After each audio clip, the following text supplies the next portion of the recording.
Welcome to my YouTube channel 1 minute psychology.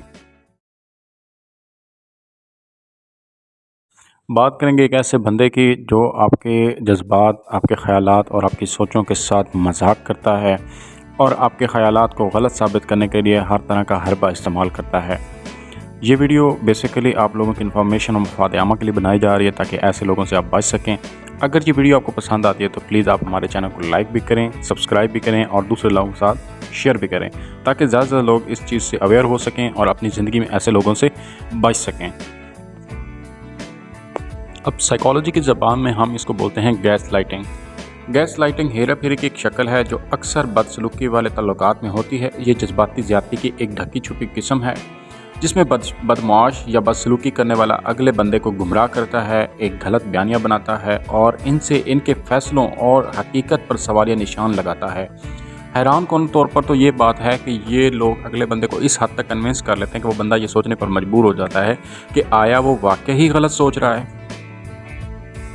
बात करेंगे इन लोगों के ट्रेड्स की तो ये लोग बेसिकली चाहते हैं कि लोग इनकी बातों के ऊपर अमल करते रहें, इनकी बातों के मुताबिक चलते रहें और इनकी ग़ुलामी और जी हजूरी में लगे रहें। तो ये लोग बड़े ही कनिंग होते हैं, बड़े सियाने होते हैं, बड़े समझदार होते हैं, इनके पास बड़ी ज़बरदस्त लॉजिकल पावर होती है। पिछले टॉपिक के अंदर हमने डिस्कस किया था नार्सिसिस्टिक पर्सनालिटी डिसऑर्डर को, तो ये उसके साथ थोड़ा आपने कंफ्यूज नहीं होना, ये एक उसकी सिम्पटम हो सकती है। ये जो गैस लाइटिंग वाले लोग होते हैं बेसिकली बड़े ही सियाने होते हैं, समझदार होते हैं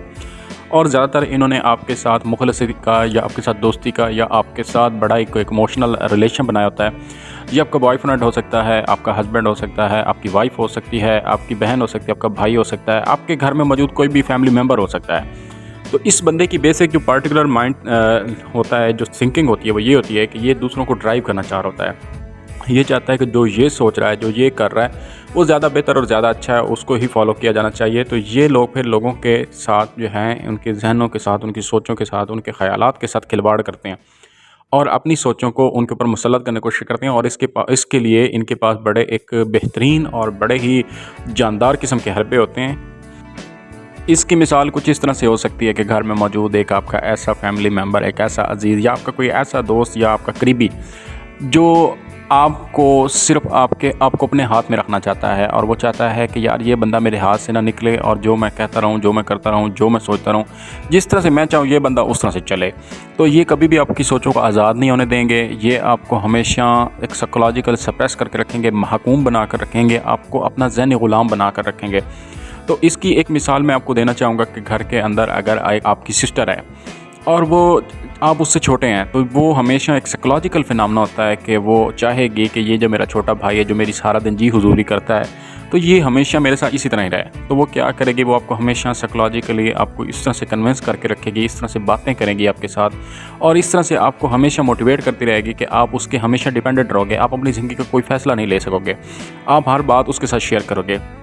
तो ये चीज़ फिर क्या हो जाती है कि आप साइकोलॉजिकली उसके ऊपर 110% डिपेंडेंट हो जाते हो, जिसकी वजह से आपकी पर्सनल लाइफ बिल्कुल ख़त्म हो जाती है और आप एक इंसान के बिल्कुल एक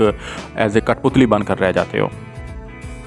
यहाँ पर एक बात की बहुत ज़्यादा वजाहत करना मैं बहुत ज़रूरी समझूंगा कि घर में बड़ों का होना, बड़े बहन भाइयों का होना और उनका आपके साथ एक इमोशनल रिलेशन होना वो बहुत ज़रूरी है। और बड़े आपको अगर कोई नसीहत करते हैं, कोई चीज़ समझाते हैं तो उसके अंदर एक मुस्बतपन छुपा होता है। उनकी ज़िंदगी आपके साथ बड़ी मुस्बत और लायल होती है। वो अपनी ज़िंदगी में आपको बड़ी अहमियत देते हैं और वो जो बड़ों का किरदार घर में होता है वो मोहब्बत और एक इमोशन से जुड़ा होता है। तो यहाँ पर प्लीज़ आप इस चीज़ को समझने की कोशिश कीजिएगा कि ये जो फिनोमेना जिसके ऊपर हम डिस्कस कर रहे हैं ये बड़ा एक सेंसिटिव टॉपिक है, क्योंकि आप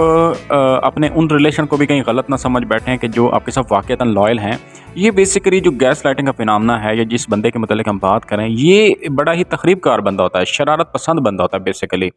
इसका मकसद सिर्फ शरारत करने के लिए आपको साइकोलॉजिकली अपने महकूम बना के रखना होता है, ये कोई मुस्बत पहलू के तौर पे नहीं कर रहा होता। इसकी पहली और जो आखिरी ख्वाहिश होती है वो ये होती है कि ये अपने मफादात का पसंद होता है, ये ख़ुद पसंद होता है, इसको सिर्फ अपनी बातें, अपनी चीज़ें पसंद होती हैं इस बंदे को। ये दूसरों के साथ बिल्कुल किसी बात के ऊपर एग्री नहीं करता। तो ये गैस लाइटिंग वाला बंदा बड़ा ज़िद्दी और अनाड़ी किस्म का बंदा होता है, अनाड़ी तबीयत का मालिक होता है। तो ये चीज़ यहाँ पे कन्फ्यूजन बिल्कुल आपने यहाँ पे क्रिएट नहीं करनी कि हम अपने घर में मौजूद किसी एक मुखलिस रिश्ते के मुतालिक बात करें। जो घर में आपका बड़ा होगा, जो अक्सर लॉयल होगा, वो आपकी बात सुनेगा भी सही, समझेगा भी सही, और ये टू वे आपकी कम्युनिकेशन स्टाइल होता है जिसके अंदर आप अपनी बात अगले के आगे रखते हो और वो आपकी बात सुनता है और वो समझता है, और आप दोनों आपस में मिल के बहन भाई हैं या भाई भाई हैं या दोस्त हैं या अजीज़ हैं, करीबी जो भी है, वो अगला आपकी बात को अहमियत देता है, आप उसकी बात को अहमियत देते हो और अल्टीमेटली किसी एक मुतफ़िक़ा पॉइंट पर आप पहुंच जाते हो। तो ये तो हो गया नॉर्मल रिलेशन, जो एक पॉजिटिव रिलेशन है जिनकी हम बात कर रहे हैं। लेकिन ये जो जिस पॉइंट ऑफ डिस्कशन को हम लेके चल रहे हैं, ये गैस लाइटिंग वाला बंदा, ये कभी उस नेगोशिएशन फेज़ में नहीं आएगा। ये अगर आएगा भी सही तो ये हमेशा ये चाहेगा कि इसका पर्सपेक्टिव डोमिनेट रहे और ये कभी किसी दूसरे की बात नहीं मानेगा। व्हाट्सोएवर के अगर ये आर्गूमेंट और दलीलें हार भी जाएगा, फिर भी ये अपने मौक़िफ़ को साबित करने के लिए आपकी साइकोलॉजिकल ब्रेन वॉशिंग और ट्यूनिंग में लगा ही रहेगा। दूसरा इन लोगों का ये ख़ास होता है कि ये आपके जो इमोशनल जिन रिलेशन के साथ इमोशन जुड़े होते हैं, ये उनमें से होगा। ये आपके जज्बात के साथ लिंक्ड बंदा होगा।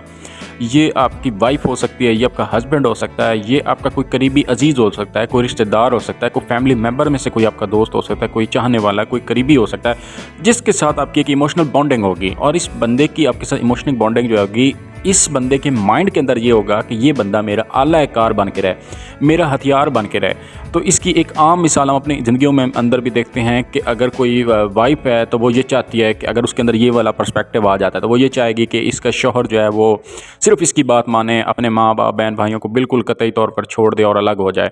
और अगर घर में अगर एक सास है तो वो ये चाहेगी कि उसकी जो बहू है वो उससे दब के रहेगी और वो इस तरह के हरबे इस्तेमाल करेगी कि वो अपने बेटे को साइकोलॉजिकल ब्रेन वॉशिंग करती रहेगी। या अगर वो शौहर है तो वो अपनी बीवी को हर वक्त एक साइकोलॉजिकल ऐसा एक पर्सपेक्टिव डेवलप करता रहेगा उसके जहन के अंदर कि वो जो सोच रही है, वो जो कर रही है वो गलत है, और जो उसके पेरेंट्स और जो फैमिली उसकी सोच रही है वो सही है। और वो कभी भी एक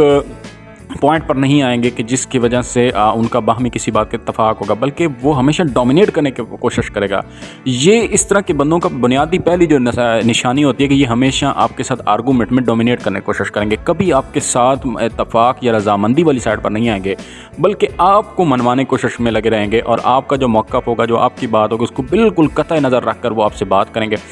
इवन कि अगर उनके पास और आपके आर्गूमेंट्स ज़्यादा हैवी और स्ट्रॉन्ग हो जाते हैं, ये फिर भी आपके साथ भले ही ऊपर से मान भी जाएं, लेकिन अंदर से अपनी पूरी साजिश और अपनी पूरी प्लानिंग जारी रखते हैं कि ये किसी न किसी तरह से आपको साइकोलॉजिकल ऐसा एनवायरनमेंट आपके लिए डेवलप करेंगे, ऐसा माहौल बना कर रख देंगे कि आप मजबूर हो जाएंगे कि आप उस बंदे की बात को फॉलो करने के लिए। इन लोगों की जो दूसरी खूबी होगी कि ये लोग बड़े मेमोरी के बड़े पक्के होंगे, इनका जहन बड़ा पक्का होगा और ये बड़ी बातें चीज़ें याद रखेंगे। ख़ुसूसी जो नेगेटिव एक्सपीरियंसेस हैं उनको बड़ा याद रखेंगे और बड़े लंबे अरसे तक कोट करेंगे आपके साथ बातों में, आपके साथ चीज़ों में। जहाँ पर ये देखेंगे कि आपको यहाँ पे लेट डाउन करना है या आपको साइकोलॉजिकल कन्विंस करना है, तो इनके पास दलीलों के भंडार होते हैं। ये आपसे जुड़ी हुई जितनी बातें होंगी उनको बड़ा डीपली नोट करेंगे, आपकी टो में रहेंगे, आपकी खोज में रहेंगे और आपके बारे में बातों का भंडार जमा करते रहेंगे और बिल्कुल सही, बिल्कुल एग्जैक्ट राइट निशाने के ऊपर वो बात मारेंगे, वो टॉन्ट मारेंगे, वो ताना मारेंगे और इस तरह से आपको साइकोलॉजिकल पुश करने की कोशिश करेंगे कि जिसमें आप ना चाहते हुए भी मजबूर हो जाओगे। उस ताने को सुनने के बाद, उस मेमोरी प्रेसिडेंट्स के बाद, आप उस बात को सुनने के बाद मजबूर हो जाएंगे कि यार ये बंदा जो है ना, अब इसने मुझे वो बात कर दी है कि जो मेरे जो है ना मेरे ज़मीर को हिट कर रही है। और आपके पास्ट मेमोरीज और आपने जो एक एक एक्शन किया होगा, ये लोग बड़े कनिंग होंगे, उसको बड़ा डीपली याद रखेंगे, उसके ऊपर इनकी मेमोरी बड़ी स्ट्रांग होगी। ये दूसरे लोगों को बड़ा उनके एक्शंस को नोट करते हैं, बड़े डीपली जाते हैं और उनकी बड़ी ही आखिर तक वो जाते हैं और उनके पीछे खोज लगाते हैं। और ये बड़े खोजी और बड़े कह लें कि जासूस माइंडेड लोग होते हैं और इनके पास बड़े ज़बरदस्त किस्म का नॉलेज और इनके पास बड़ी ज़बरदस्त किस्म की अंडरस्टैंडिंग होती है लोगों को जज करने की। उसके बाद इन लोगों का एक और ख़ासा होता है कि ये लोग बड़े ही ना सियाने और समझदार होते हैं कि इनको पता होता है कि कब किस टाइम पे प्यार करना है और किस टाइम पे गुस्सा करना है,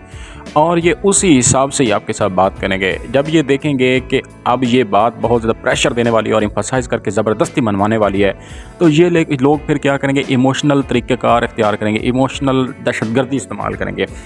कि ये आपको ऐसा काम करके दिखाएंगे, ऐसी कोई हरकत करेंगे जिससे आपके दिल में इनके लिए बड़ा एक जज्बा पैदा हो जाए, नहीं यार ये तो मेरा भाई है, ये तो मेरी बहन है, यार ये तो मेरी वाइफ है, यार ये अभी इस तरह इस बेचारे को बड़ी परेशानी हो गई, इसको बड़ी तकलीफ़ हो रही है कि जो मैं कर रहा हूँ, तो लिहाजा मुझे अपना डिसीजन बदलना पड़ेगा। तो ये बड़े सियाने होते हैं, एक्टिंग के बड़े माहिर होते हैं कि ये आपके साथ एक्टिंग करेंगे और बड़ी ज़बरदस्त और बड़ी महारत के साथ एक्टिंग करेंगे, आप बिल्कुल कन्फ्यूज़ होकर रह जाओगे कि आपको समझ नहीं आएगी कि इसने किया क्या है, या इसकी सोच क्या है, या इसके पीछे अल्टीमेट एंड क्या है। बेसिक इनका मकसद होगा कि ये आपको कहीं न वर्गलाने के चक्कर में ही होंगे, और ये एक्टिंग करेंगे, आपके सामने ड्रामे करेंगे, खुद को तकलीफ़ पहुँचाने का कभी ड्रामा करेंगे, कभी कहेंगे जी मुझे आपकी बात जो है ना बड़ी तकलीफ़ दे रही है। अगर आप इनके किसी डिसीजन, इनकी किसी बात को नहीं मानते, तो ये फिर अपना देखेंगे इमोशनल रवैया इख्तियार करेंगे। जहाँ पे इनको लगेगा ये प्यार वाले तरीके से मानेगा, तो वहाँ पे ये प्यार भी करेंगे, और बड़ी दुख दर्दी वाली बातें करेंगे, बड़े अपने गम खोल के बयान करेंगे, बड़ा अपने आप को मज़लूम शो करने की कोशिश करेंगे कि अल्टीमेटली कहीं न कहीं आप फँस जाएँ, इनकी बात मान लें, इनकी एडवाइस को मान के चलें। और ये बिल्कुल उस चीज़ को जो है ना 110% करने के गुरु होते हैं।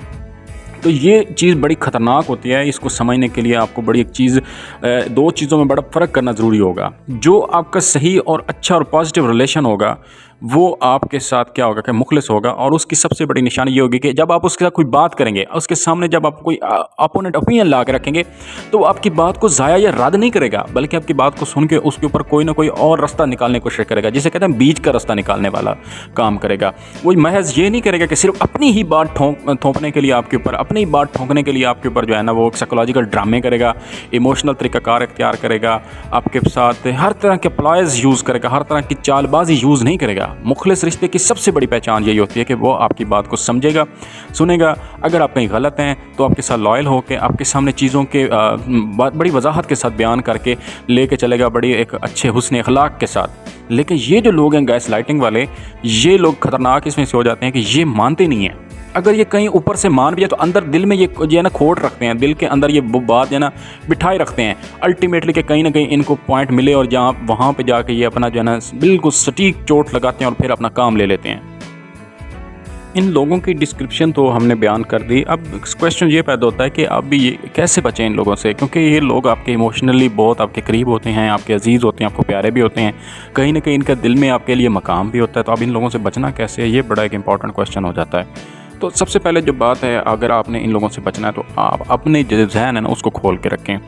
आप एक चीज़ अपने जहन में बिठाएं कि आपने जब भी ज़िंदगी में कोई फ़ैसला या कोई बात करनी है, उसके दोनों पहलुओं को देखें। आप मनफी पहलू को भी देखें और मुस्बत पहलू को भी देखें, और आप देखें कि उसके मुस्बत पहलू अगर आपकी ज़िंदगी के ऊपर ज़्यादा देर पर और मुनासिब और मौसर तरीके से रहेंगे, तो भले ही वो मुश्किल और टफ डिसीजन आप उसको ले लें, और ये जो कुछ आपको कहते रहें, फिर आप इनकी बात को इग्नोर करें और कोशिश करें इनके साथ बड़े सॉफ्ट स्पोकन वर्ड्स के साथ इनको कन्विंस करें। अगर अव्वल तो ये कन्विंस नहीं भी होंगे तो कोई बात नहीं है, आपने अपना डिसीजन जो है ना फिर भी वही लेना जो आपको लगता है कि ये मुनासिब और ये अच्छा है, और इसकी जो आउटकम्स हैं, जो इसके असरात हैं, वो ज़्यादा अच्छे और देर पा हैं, तो आपने उस चीज़ की तरफ जाना है। दूसरे नंबर पर आपने ये पहचान करने की कोशिश करनी है कि जो हमने जो आपको निशानियाँ, ये चीज़ें बताई हैं, इनको ज़हन में मद्देनज़र रखना है, और आपने आइडेंटिफाई करने की कोशिश करनी है क्या आपके घर में कोई ऐसा भाई बहन, रिश्तेदार या कुलीग या अजीज़ ऐसा आपके साथ कर तो नहीं रहा। अगर वो आपके साथ ऐसा करता है कि आपकी बात वो बिल्कुल मानने पे आमादा ही नहीं होता, और वो हमेशा सिर्फ आपको कन्विंस करने के चक्कर में रहता है, और अपनी तरफ से कोई चेंज नहीं लेके आता, अपनी किसी बात के ऊपर वही डिटाई और उसी चीज़ पे रहता है, और वो आपको हमेशा जो है ना महकूम करके रखना चाहता है, आपको हमेशा सप्रेस करके रखता है, आपको फेयर दिलाता है। अगर वो आपको बिल्कुल फेयर दिलाता है कि अगर आपने उसकी बात ना मानी तो आपका ही नुकसान होगा। व्हाट्सएवर के अगर आप देखते हो कि यार ये जो बात कर रहा है, आप जब वो सोचते हो उसको हकीकत पसंदाना तरीके से जब उस चीज़ को एनालाइज़ करते हो, तो वाक़तन आपको नज़र आता है कि यार इस बात में मुझे वाकई कोई फ़ायदा नहीं होने वाला है, इसमें तो सिर्फ मेरा अल्टीमेटली नुकसान होगा, या ये इसका सिर्फ पर्सनल फ़ायदा हो सकता है, मेरा या मेरी फैमिली या मेरे माँ बाप या मेरे बहन भाई जो मेरे साथ बाकी अजीज़ रिश्ते हैं, उनका इसमें कोई फ़ायदा नहीं होने वाला। तो आप फिर उस चीज़ पर स्टेप बैक लें, दोबारा रीथिंक करें, रीथिंक करने के बाद रीएक्ट करें, ना कि आप अंधाधुंध उनकी बातों पर बिलीव करते चले जाएं। तो ये चीज़ होती है कि ये लोग आपके साथ बिल्कुल हमेशा इसी ताड़ में रहेंगे कि आप कोई कन्विंस करेंगे, तो आपने इस चीज़ को पहचानना है। उसके बाद आपने एक चीज़ और करनी है, आपने डिपेंडेंसी नहीं क्रिएट करनी है अपने ऊपर कि आप सिर्फ महज एक इंसान के डिपेंडेंट होकर रह जाएं। आप जब कभी भी फैसला करें या आपको मशवरे की ज़रूरत हो, आप कोशिश किया करें कि अपने ज़िंदगी में कुछ लॉयल लोग रखा करें। वो लॉयल लोग आपके अजीज़ भी हो सकते हैं, आपके दोस्त भी हो सकते हैं, आपके फैमिली मेम्बर्स हो सकते हैं, आपके कोलीग्स हो सकते हैं, आपके वर्क के अंदर मौजूद आपके पार्टिसिपेंट्स हो सकते हैं। मतलब आपकी ज़िंदगी में ऐसे कुछ लोग होने चाहिए, लॉयल लोग होने चाहिए, लॉयल लोगों का सर्कल होना चाहिए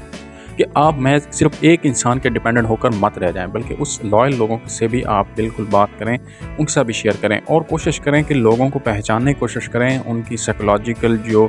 पर्सनैलिटीज़ हैं, उनके जो वसफ़ हैं, उनको जानने की कोशिश किया करें, क्योंकि ये चीज़ बहुत ज़रूरी होती है अपनी पर्सनल लाइफ में आगे बढ़ने के लिए। और ये चीज़ भी आप समझने की कोशिश करें कि हर बंदा हर बात के लिए भी ज़रूरी नहीं होता। आप लोगों को कैटेगराइज़ करना सीखें कि कौन से बंदे के साथ पर्सनल बात करनी है, कौन से बंदे के साथ फैमिली वाली बात करनी है, कौन से बंदे के साथ जो है ना बिज़नेस के मामला से रिलेटेड मशवरा लेना है, कौन से बंदे के साथ जो है वो अपने बच्चों के मामलात में कोई मशवरा वगैरह लेना है। तो आपको कैटेगराइज़ करना आना चाहिए। तो ये चीज़ आप सीखें, समझें इसको पहले। और आखिर में हम आपको कहेंगे कि ज़िंदगी में जो अच्छे रिश्ते होते हैं उनको हमेशा संभाल कर रखिए। वो बहुत कीमती होते हैं, उनकी ज़िंदगी में बहुत अहमियत होती है, क्योंकि इंसान की ज़िंदगी में जो अपने होते हैं वही सबसे प्यारे होते हैं और वही आपके हर मुश्किल वक्त में काम आते हैं। लोगों को पहचानना सीखिए, लोगों को समझना सीखिए, साइकोलॉजी पढ़िए, साइकोलॉजी वाले लोगों के साथ बैठिए। अगर आपको ये वीडियो पसंद आई है तो प्लीज़ आप हमारे चैनल को लाइक भी करें, सब्सक्राइब भी करें एंड शेयर भी करें। Thanks for watching. Subscribe now and press the bell icon. Never miss an update.